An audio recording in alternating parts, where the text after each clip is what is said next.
오늘부터 룻기의 말씀을 함께 나눕니다. 여러분, 저는 이번 룻기 이 말씀을 나누면서 오래전 저 팔레스타인에 있었던 어떤 사람의 그 이야기 말고 오늘 우리 삶의 자리에서, 즉 이 땅에서 살고 있는 나의 이야기로 삼아보자라는 것을 권면을 드립니다. 여러분, 룻기는 정말로 여러모로 우리들의 이야기와 참 비슷합니다. 여러분들 중에 이 용인에서 태어나서 지금까지 이 용인에서 살고 계신 분은 그리 많지 않습니다. 제가 알고 있는 분은 우리 목돈수 장로님.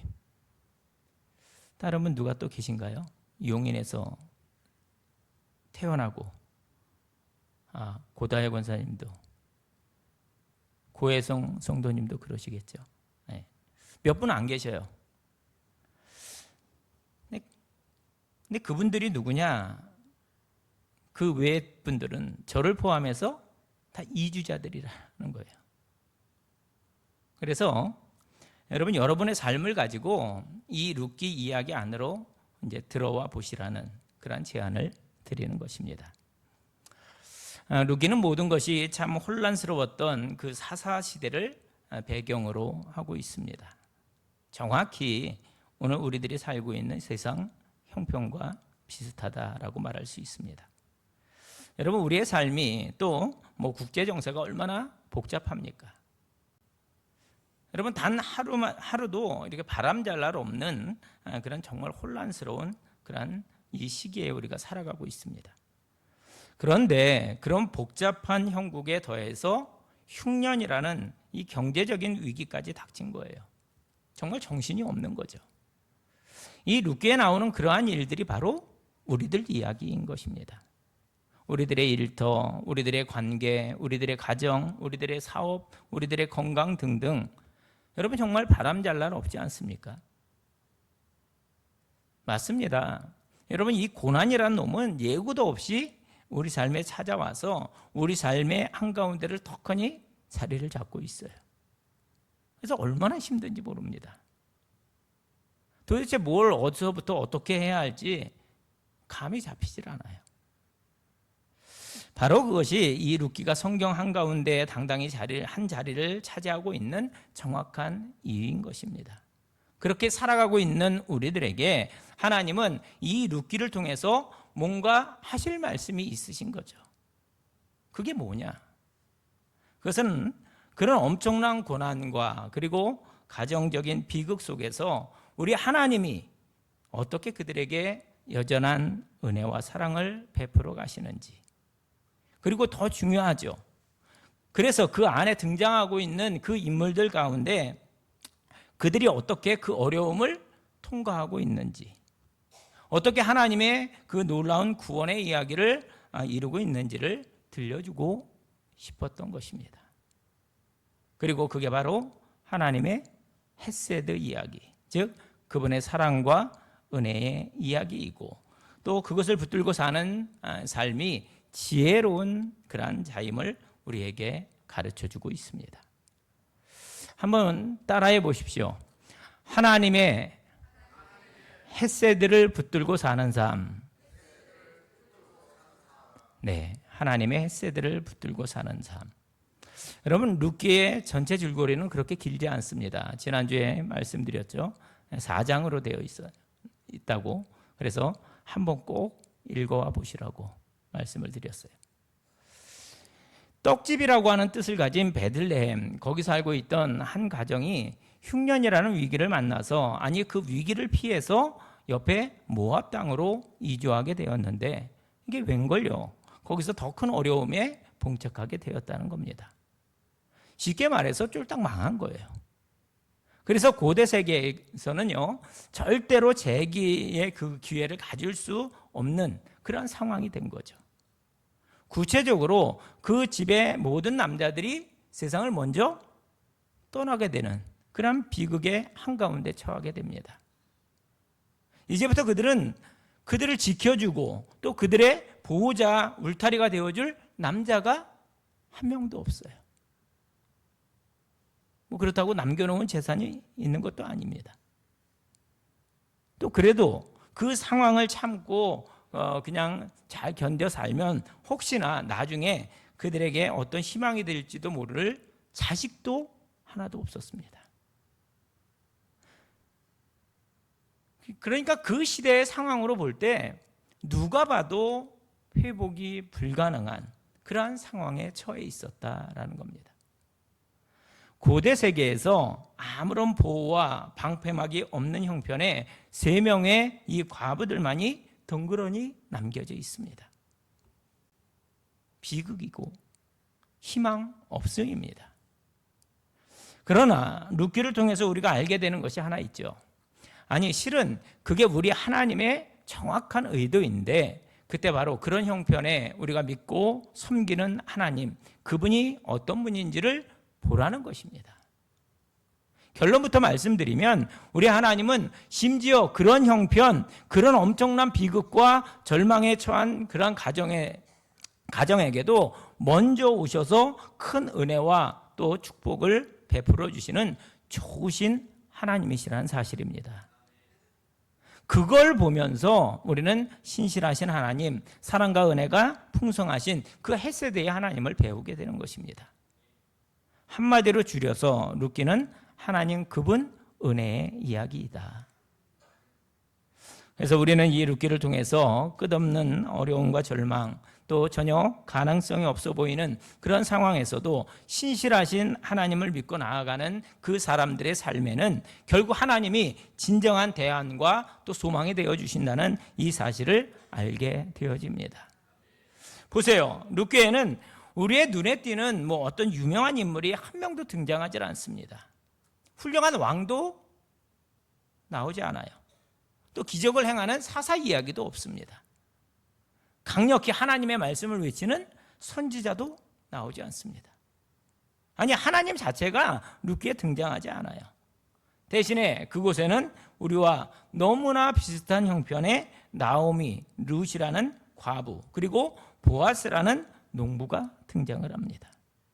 그리고 그들은 그냥 자기들의 그 자리에서 평범한 매일매일의 일상을 그렇게 살아가요.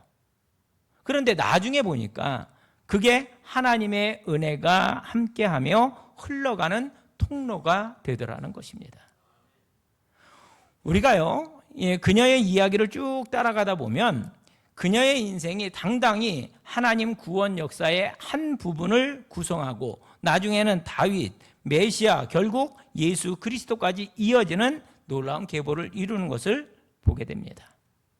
결국 4장 13절 말씀을 보면 이 모든 이야기는 결국 이렇게 이어집니다. 이에 보아스가 룻을 맞이하여 아내로 삼고 그에게 들어갔더니 여호와께서 그에게 임신하게 하심으로 그가 아들을 낳은지라. 또 17절 말씀을 보면 그의 이웃 여인들이 그에게 이름을 지어주되 나오미에게 아들이 태어났다 하여 그의 이름을 오벳이라 하였는데 그는 다윗의 아버지인 이새의 아버지였더라. 이렇게 말씀합니다. 여러분, 그 룻이 훗날 다윗 왕의 증조모가 되었다는 겁니다. 여러분, 이건 정말 깜짝 놀랄 일입니다. 모압 땅을 떠나온 여인, 히브리인들의 세계관으로 보면 정말 천하디 천한 이방 여인이에요. 그 여인이 하나님의 이 땅을 향한 구원 역사를 진행하는데 절대 없어서는 안 될 중요한 인물이 되었다라는 겁니다. 쉽게 이해할 수 없는 그런 특별한 그 남성 중심적 세계관으로 꽉 차 있던 그 이스라엘 사람들에게 그 룻이라고 하는 그 여인의 이야기는 정말로 충격적이었습니다. 결국 룻기는 쉽지 않은 인생으로 인해서 나는 오늘 용인 땅에 살고 있는 너무나도 작은 존재라고 그렇게 생각하고 이리 밀리고 저리 밀리는 그런 삶 속에 있는 우리 모두에게 큰 소망의 이야기로 다가오게 됩니다. 여러분, 룻기를 잘 읽으시면 우리 삶의 모든 영역에 자리하고 계시는 또 일하고 계시는 하나님의 숨결을 우리가 느낄 수가 있습니다. 특별히 오늘 우리의 매일매일 반복되는 그 일상의 자리에서 말입니다. 여러분, 드리는 말씀은 우리의 모든 일상은 하나님께서 함께 하시는 은혜의 자리가 될 수 있다라는 사실입니다. 그녀를 추적하는 하나님의 손길, 그 은혜의 하나님, 특별히 당신의 언약을 신실하게 지켜내시는 헷세대의 하나님이 지금 깊은 절망과 비극의 한가운데를 통과하고 있던 그 가정에 다가오셨고 은혜를 베풀어 주셨습니다. 사랑하는 성도 여러분, 오늘 우리의 인생이 바로 그런 하나님의 이야기가 임하고 또 펼쳐지는 그런 인생들이 되시기를 주님의 이름으로 축원을 드립니다. 1절 말씀을 보면 룻기를 다루려고 하는 우리들의 마음을 이렇게 아주 좀 단단히 이렇게 준비시켜 줍니다. 보세요. 사사들이 치리하던 때에 그 땅에 흉년이 드니라. 무슨 시대라고요? 사사시대예요. 사사시대. 여러분, 사사시대 하면 일단 우리의 마음이 좀 추워집니다. 이유가 있어요. 바로 그 앞에 나오는 사사기의 증언이 사사시대에 대해서 이렇게 설명해 주기 때문입니다. 여러분, 사사기 마지막 21장 25절을 같이 읽습니다. 시작. 그때 이스라엘에 왕이 없으므로 사람이 각기 자기의 소견에 오른 대로 행하였더라. 아멘. 우리가 사사기 말씀을 나눌 때 이 말씀을 나누었습니다. 여러분, 하나님이 왕이셔야만 했던 이스라엘 사람들이 각각 자기가 왕이 되는 걸 선택했다는 거예요. 그 결과 자기들은 자기들의 소견에 옳은 대로 행하며 그렇게 살게 되었습니다. 그러다가 그만 그 땅에 큰 흉년이 들게 됩니다. 여러분, 참 아쉬워요. 여러분, 사사시대 직전은 무슨 시대예요? 광야 시대입니다. 광야에서 모세와 40년을 보낸 후에 드디어 저들이 여호수아와 함께 그 약속의 땅에 들어갑니다. 들어온 후에 거기서 하나님과 행복하게 살았더라. 그러면 얼마나 좋았을까요? 근데 그게 아니라 큰 흉년을 만났다는 거예요. 흉년, 이 말만 들어도 마음이 좀 어렵지 않습니까? 여러분, 우리는 누구도 흉년을 좋아하지 않습니다. 그런데 문제는 그 이유에 대해서 말하지 않고 있다라는 거죠. 야, 그건 그냥 할 수 없다. 그냥 일어난 일이라고 그렇게 하신다는 거예요. 다시 말해서 흉년은 우리의 소관이 아니라는 것입니다. 흉년을 어떻게 막을 수 있나요?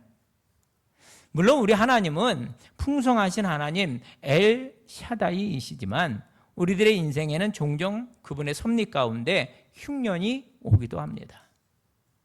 신명기서의 말씀처럼 사람이 떡으로만 사는 것이 아니라 하나님의 입에서 나오는 말씀으로 사는 존재임을 알도록 하기 위해서, 또는 우리의 입에서 하나님, 저는 정말로 이것이 아니라 하나님만 의뢰하며 살겠습니다, 이 고백이 있게 하기 위해서 그분은 우리에게 종종 광야와 또 흉년을 허락하곤 하신다는 거예요. 그 1절은 계속 이어집니다. 유다 베들레헴의 한 사람이 그의 아내와 두 아들을 데리고 모압 지방에 가서 거류하였는데, 한 가정이 소개가 되고 있습니다. 엘리멜렉, 나오미, 그리고 그의 두 아들이었던 말론과 기럧. 예루살렘에 흉년이 왔는데 그 흉년 중에 아버지가 한 가지 결정을 합니다. 야, 우리 이렇게 힘들게 사느니 이사 가자.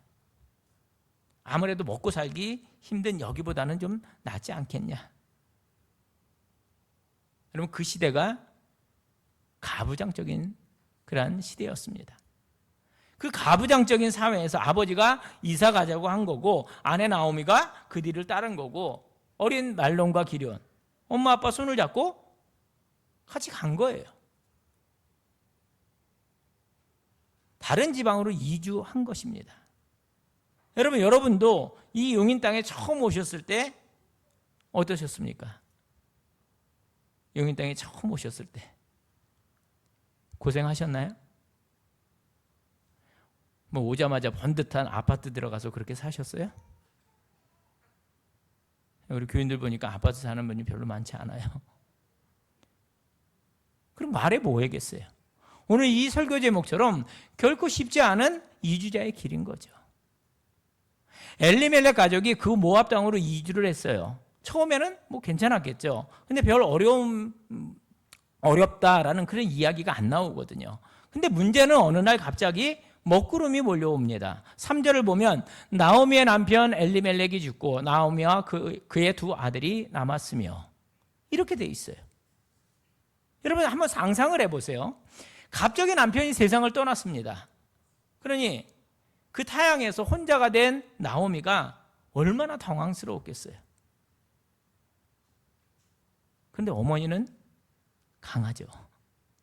눈물 닦고 그 비극 속에 마음 다잡고 정신을 차리고 땀과 눈물을 흘리며 남은 두 아들을 최선을 다해 키워냅니다.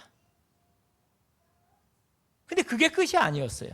그 땅에 거주한 지 10년쯤 되었을 때 갑자기 5절을 보세요. 말론과 기럨 두 사람이 다 죽고 그 여인은 두 아들과 남편의 뒤에 남았더라.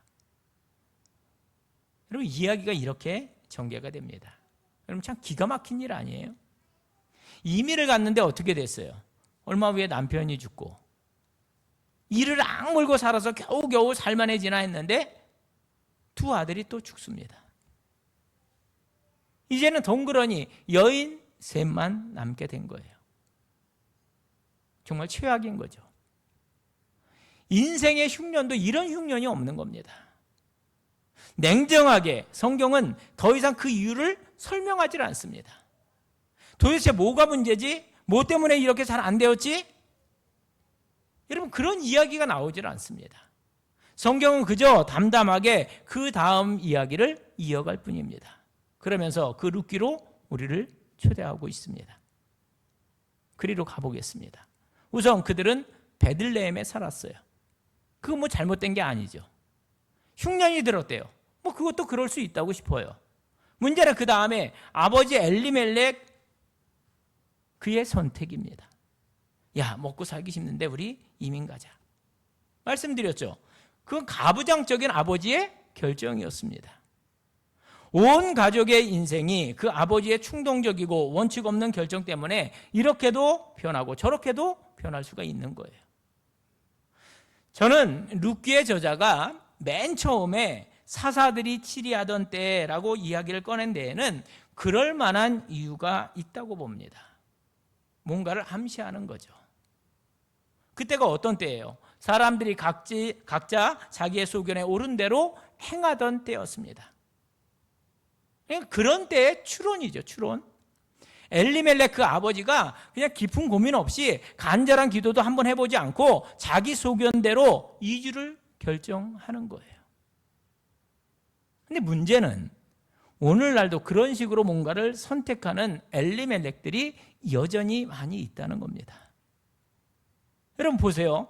이 본문에는 단 한 군데도 엘리멜렉 가정이 그 문제로 인해서 흉년이 들어서 이주를 할 건지 안 할 건지 그 문제로 인해서 신앙적인 고민을 했다거나 아니면 뭐 작정 기도를 했다 이런 이야기가 나오질 않습니다.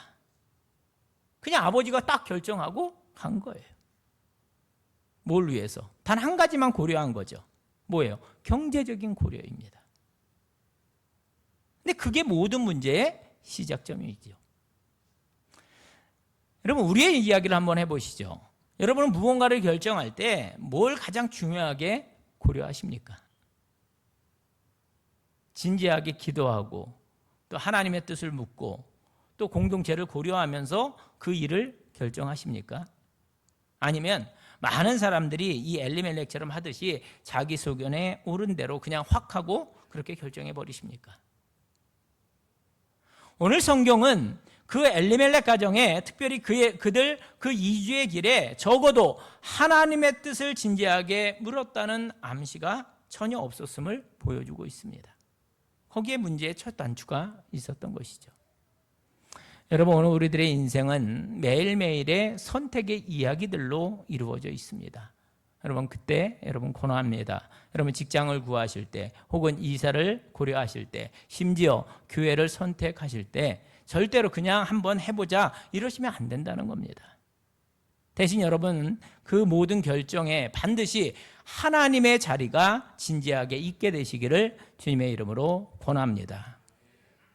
오늘 무언가를 결정하셔야 될 때 이 결정이 내가 하나님을 더 잘 경외할 수 있는 길인지를 고민하시는 게 맞다는 거예요. 내가 하나님을 더 잘 믿을 수 있는지를 반드시 물으셔야 합니다. 여러분, 어떤 영적인 선택을 하셔야 될 때는 반드시 최고로 이기적이 되셔야 합니다. 영혼에 대한 결정이잖아요. 다른 걸 따지지 마시고 대신에 무엇이 내 영혼에, 무엇이 내 영성에 가장 유익한 것인지 그걸 꼭 따져보셔야 합니다. 다시 한번 반복합니다. 특별히 영적인 결정을 할 때는 이 사람 저 사람의 말을 듣고 뭐 기분대로 인간적인 그런 유리함을 보고 선택하지 않으시기를 바랍니다. 적어도 여러분은 반드시 뭐 새벽기도 하시고 작정기도 하시고 나서 그 중요한 일을 선택하는 분들이 되시기를 주님의 이름으로 권합니다. 여러분 아세요? 이 엘리멜렉이라는 사람의 이름 뜻이 나의 하나님은 나의 왕이시다입니다. 너무 멋있지 않나요? 나의 하나님은 나의 왕이시다. 그게 엘리멜렉인데 그는 그 이름대로 살지 않고 대신에 스스로가 왕의 인생을 살았다는 거죠.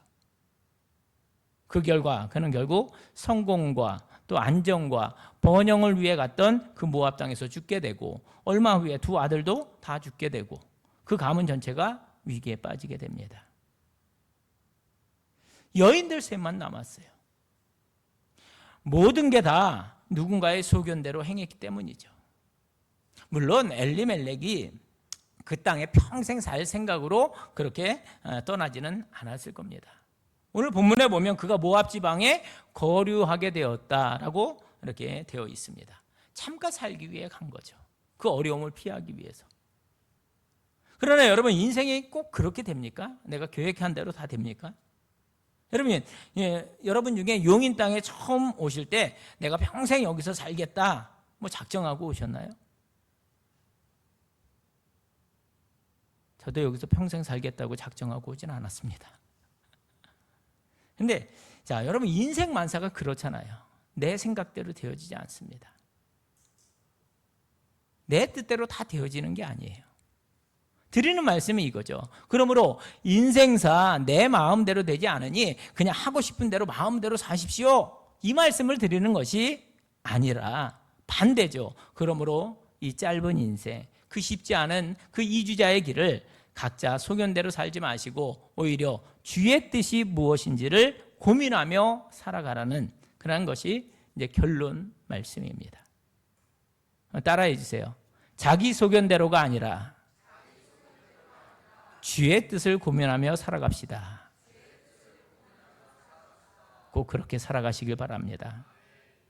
저는 루키 첫 시간을 인생의 흉년, 그럼에도 불구하고 거기에 임하는 하나님의 은혜를 소개하는 것으로 결론을 내리려고 합니다. 여러분, 그 슬픈 이주자 가족에게 무슨 일이 일어났다고요? 3절을 다시 한번 보세요. 나오미의 남편 엘리멜렉이 죽고 나오미와 그의 두 아들이 남았으며 그랬습니다. 참 슬픈 이야기입니다. 그런데 곧 이어지는 5절을 보면 말론과 기른 두 사람이 다 죽고 그 여인은 두 아들과 남편의 뒤에 남았더라. 더 슬픕니다. 다 죽었어요. 다 떠났습니다. 여러분, 그러므로 이건 비극이 맞습니다. 처음에 그 인생에 닥친 흉년이 이제는 그 인생의 절망으로 바뀌게 되었습니다. 죽고 결국 힘없는 약자, 여인들만 남았습니다. 나오미, 오르바, 룻. 그런데 여러분, 여기에 룻기의 비밀이 숨겨져 있습니다. 그 불행한 가정에 갑자기 어마어마한 하나님의 손길이 임하면서 같은 상황인데도, 같은 말씀인데도 우리의 시선을 하나님께로 향하면 똑같은 본문에 이 남았으며 또는 남았더라는 표현이 정말 기가 막힌 하나님의 은혜의 이야기로 화하게 될 것입니다. 그 흉년과 그 죽음과 그 절망의 이야기는 누구는 죽고 또 누구도 죽었다는 이 기록은 결국 나오미가 남는 이야기로 바뀌고 오르바가 남고 룻이 남는 이야기로 바뀌게 됩니다. 그런데 그게 다가 아니에요. 이야기가 진행되면서 룻기는 예수님을 예표하는 보아스가 남게 된다는 걸 보여주고, 또 약속의 후손인 오벳이 남고, 그 다음에는 이새가 남고, 그 다음에는 다윗이, 그리고 제일 마지막에는 오늘 우리들 모든 소망의 근거가 되는 다윗의 후손 예수 그리스도가 남습니다. 결국 룻기 이야기는 그 비극의 현장에 임한 하나님의 은혜로 인해서 세상 모든 사람들을 구원하시는 우리 예수님의 이야기로 연결되어서, 쉽지 않은 이주자의 길을 떠났던 한 슬픈 가정의 이야기는 그분들 때문이 아니라 하나님의 신실하신 사랑, 그 헤세드의 하나님 이야기로 바뀌게 되어지는 겁니다. 기가 막힌 반전, 엄청난 역설인 것이죠. 여러분, 그것이 바로 우리 예수님의 복음의 이야기인 줄로 믿습니다. 여러분, 축복합니다. 오늘 우리의 삶이 어쩌면 어려움 속에 있는 그 삶이 하나님의 그 은혜로 인해서 이런 멋들어진 반전, 남았더라의 고백이 있게 되시기를 축원합니다. 따라해 주세요. 남았더라의 은혜. 이 남았더라의 은혜가 나의 이야기, 여러분의 가정의 이야기, 우리 교회의 이야기로 화할 수 있다는 사실을 믿고 헷세대의 하나님을 구하며 나아가는 복된 여정이 되시기를 주님의 이름으로 축원합니다. 여러분, 룻기의 이야기 속으로 들어가셔서 우리가 그날의 룻이 되고 나오미가 되고 보아스가 되고 그들 옆에 서서 함께 서서 그곳에 임하는 하나님의 은혜를 누리도록 하겠습니다. 그때 하나님은 우리들이 지금까지의 그 쉽지 않았던 이주자의 길을 당신 신실한 은혜로 채워주시며 새롭게 해석하도록 도우시고, 또 나아가 당신의 손길을 소망하는 그 복된 출발점으로 삼아 주실 줄로 믿습니다. 룻기를 통해서 우리에게 주실 큰 그 은혜를 크게 사모하는 우리 모두가 될 수 있기를 간절히 소원합니다. 기도하겠습니다. 사랑과 은혜가 풍성하신 아버지 하나님, 오늘도 말씀 앞에 저희를 불러주시고 룻기의 이야기를 통해 우리의 삶을 비추어 주시니 감사를 드립니다. 주님, 사사시대와 같이 혼란스럽고 흉년이 가득한 세상을 살아가는 저희가 자신의 소견대로 살아가기보다 오직 하나님의 뜻을 묻고 따르는 자들 되게 하여 주시옵소서. 엘리멜렉처럼 눈앞에 이익만 쫓아 결정하지 않게 하시고 작은 일 하나를 선택할지라도 이것이 주님의 뜻입니까? 물으며 걸어가게 하옵소서. 아버지, 우리의 삶에도 흉년이 찾아옵니다. 가정과 일터, 관계와 건강에 예기치 못한 위기가 닥칠 때가 많습니다. 그러나 그 한가운데서도 남았더라의 은혜를 보게 하시니 감사합니다. 비록 많은 것을 잃은 것 같으나 하나님께서 남겨주신 은혜로 다시 시작하게 하시는 줄 믿습니다. 주님, 룻과 나오미에게 은혜로 다가오셔서 다윗의 증조모가 되는 놀라운 반전을 이루신 것처럼 우리의 작은 인생도 주님의 구원 역사 속에 사용하여 주시옵소서. 평범한 일상의 자리에서 주님의 숨결을 느끼며 헷세대의 하나님을 붙들고 살아가는 지혜로운 삶이 되게 하옵소서. 오늘도 내 소견대로가 아니라 주의 뜻을 고민하며 살아가겠습니다. 다짐하며 나아갑니다. 흉년 같은 현실 속에서도 주님만이 우리의 소망이요 대안이심을 고백하오니 우리의 삶을 이끌어 주시옵소서. 살아계신 예수 그리스도의 이름으로 기도하옵나이다. 아멘.